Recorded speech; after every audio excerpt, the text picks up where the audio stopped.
Si te digo la palabra Casio, ¿qué es lo primero que se te viene a la mente? Seguramente un reloj, ¿verdad? Tal vez ese reloj digital negro que todos tuvimos, o quizás una calculadora científica que te salvó en más de un examen de matemáticas. Pero, ¿y si te dijera que la historia de Casio es mucho más que solo relojes y calculadoras? Es una historia de innovación, de resiliencia y de cómo una pequeña empresa familiar japonesa cambió para siempre nuestra relación con la tecnología. Hoy vamos a viajar en el tiempo, hasta el Japón de la posguerra, para descubrir los orígenes de un gigante tecnológico. Todo comienza con un hombre, Tadao Casio. Nacido en 1917, Tadao no tuvo una infancia fácil. Tras un devastador terremoto, tuvo que dejar la escuela para trabajar como aprendiz en una fábrica. Pero Tadao era diferente. Tenía una mente inquieta y una habilidad increíble para la mecánica. Después de la Segunda Guerra Mundial, con Japón en plena reconstrucción, Tadao fundó su propia pequeña empresa de subcontratación en Tokio, llamada Casio Seisakujo. Hacían piezas para microscopios y engranajes, cualquier cosa que les permitiera sobrevivir. A él se unieron sus tres hermanos menores, Toshio, Kazuo y Yukio, cada uno aportaba un talento único. Tadao era el líder, Toshio el genio inventor, Kazuo el maestro de las ventas, Yukio el experto en finanzas. Juntos, formaban un equipo imparable. El verdadero punto de inflexión llegó en 1949 en una exposición de negocios en Ginza. Los hermanos vieron una calculadora eléctrica importada, una máquina enorme, ruidosa y mecánica. Toshio el inventor la observó y pensó, yo puedo hacerla mejor, más pequeña, más rápida y más silenciosa. La mayoría de las calculadoras de la época usaban engranajes mecánicos, pero Toshio tuvo una idea revolucionaria: usar solenoides, unos componentes electromagnéticos. Pasaron años de trabajo incansable. Día y noche, los hermanos Casio se dedicaron a perfeccionar su prototipo. Se enfrentaron a innumerables fracasos. Gastaron todos sus ahorros, pero nunca perdieron la fe en la visión de Toshio. Finalmente, en 1954, presentaron su primera calculadora electromecánica. Era del tamaño de un escritorio, pesaba 140 kilos, pero funcionaba. Era más rápida y silenciosa que cualquier otra en el mercado. Sin embargo, el éxito no fue inmediato. Cuando intentaron venderla a una gran empresa, les dijeron que su calculadora estaba obsoleta.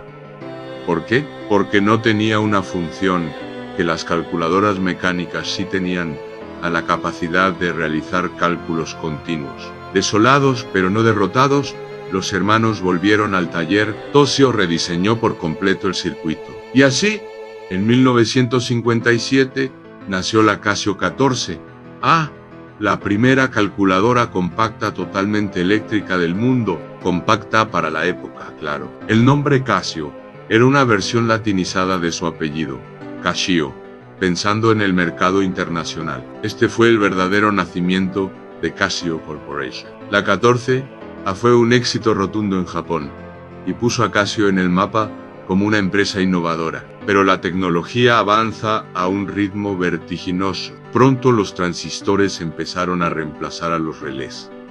Casio se adaptó rápidamente. En 1965 lanzaron la Casio 001, una calculadora de escritorio con memoria, mucho más avanzada. Y a partir de ahí, la carrera por la miniaturización se aceleró. El siguiente gran hito llegó en 1972 con el lanzamiento de la Casio Minia. Esta fue la primera calculadora personal del mundo. Era pequeña, asequible y fácil de usar. De repente, tener una calculadora en casa o en la mochila del colegio era posible para millones de personas. La Casio Mini fue un fenómeno cultural y de ventas, vendiendo más de 10 millones de unidades. Casio había democratizado el cálculo, pero los hermanos Casio no se conformaron. Su lema era creatividad y contribución. Querían crear productos que ayudaran a la gente en su vida diaria. Y se hicieron una pregunta: si podemos miniaturizar una calculadora, ¿qué más podemos hacer? La respuesta fue en el tiempo. En 1974, Casio entró en el mercado de los relojes con el Casiotron. Pero no era un reloj cualquiera, era uno de los primeros relojes de pulsera digitales de cuarzo. Y fiel a su espíritu innovador, no solo daba la hora, también tenía un calendario automático completo, que incluso ajustaba los meses de 30 y 31 días y los años bisiestos. Era un ordenador en tu muñeca. La década de los 80 fue la edad de oro de los relojes Casio en 1980. Lanzaron el C80, el primer reloj con calculadora integrada. Una maravilla de la tecnología que se convirtió en un icono pop.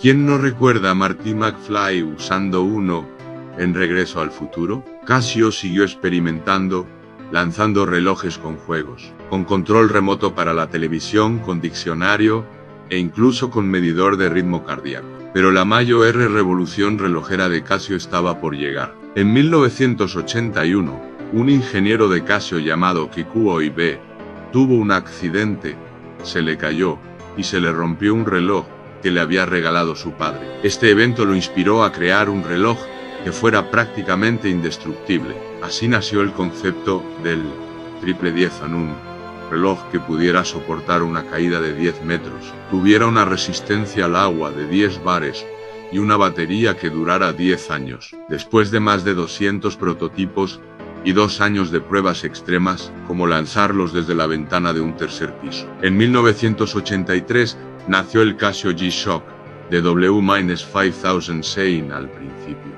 No fue un gran éxito en Japón, era grande, robusto, y su estética era muy diferente a la de los relojes delgados y elegantes de la época. Pero en Estados Unidos, la historia fue otra. Un famoso anuncio de televisión mostraba a un jugador de hockey usando un G-Shock como disco de hockey. El reloj sobrevivía al impacto sin un rasguño. El anuncio se volvió viral y las ventas se dispararon. El G-Shock se convirtió en el reloj preferido de deportistas, militares, policías y cualquiera que necesitara un reloj que lo aguantara todo. Hoy en día, el G-Shock es una marca icónica por derecho propio, con una cultura y una comunidad de fans en todo el mundo. Mientras revolucionaba el mundo de los relojes, Casio no se olvidó de sus otras pasiones. En la década de 1980 se adentró en el mundo de la música con sus teclados electrónicos portátiles. El Casio Tony 201 fue el primero, y al igual que con las calculadoras, su objetivo era hacer la música accesible para todos. Teclados como el VL Minascom o la serie SK, con su capacidad de samplear sonidos, se convirtieron en instrumentos de culto, usados tanto por niños en sus casas como por músicos profesionales en sus estudios. Y la innovación no se detuvo ahí. En 1995, Casio sorprendió al mundo de nuevo con la QV10, una de las primeras cámaras digitales para consumidores con una pantalla LCD en la parte trasera. Podías ver la foto que acababas de tomar al instante. Hoy nos parece algo obvio, pero en ese momento fue una revolución que cambió para siempre la fotografía. La historia de Casio es la historia de una empresa que nunca ha dejado de preguntarse: ¿y sí? ¿Y si pudiéramos hacer los cálculos más fáciles? ¿Y si pudiéramos poner un ordenador en una muñeca? ¿Y si pudiéramos crear un reloj irrompible? Desde sus humildes comienzos en un pequeño taller de Tokio hasta convertirse en una marca global, Casio ha demostrado que la verdadera innovación no se trata solo de tecnología, sino de mejorar la vida de las personas. Su legado no está solo en los millones de relojes, calculadoras y teclados que han vendido. Está en cada estudiante que aprobó un examen, en cada aventurero que confió en su G-Shock en la montaña, y en cada niño que descubrió el amor por la música con un pequeño teclado Casio ASIO. Es la historia de 4 hermanos con un sueño, que nos enseñaron que con creatividad, perseverancia y un poco de ingenio, todo es posible. Gracias por acompañarme en este viaje por la increíble historia de Casio. Si te ha gustado, no olvides darle a like, suscribirte al canal y activar la campanita para no perderte nuestros próximos videos. Hasta la próxima.